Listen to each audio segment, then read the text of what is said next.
So you just got your ham radio license. Now what? Let's see how to get on the local repeaters and make your first contact. Local repeaters are a great place to start and also meet with hams from your area. Make sure to subscribe because I have planned an entire series with tips, tricks and how-tos that I should have known as a newly licensed ham.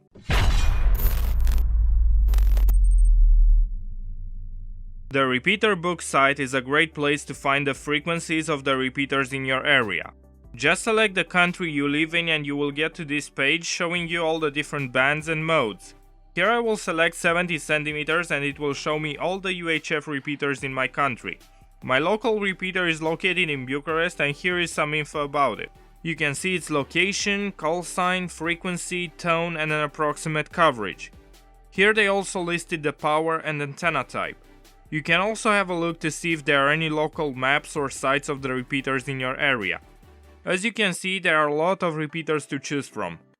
On your radio, start by typing the output frequency of the repeater.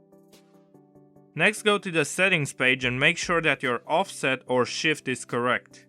This is the difference between the input and output of the repeater. Most of them use 0.6 MHz for 2 meters and 7.6 MHz for 70 centimeters. Enable the offset and if your repeater has a tone, sometimes called CTCSS, set that as well and enable it. You are now ready to access the local repeater. If you just key up your radio for a few seconds, you should hear the tail of the repeater.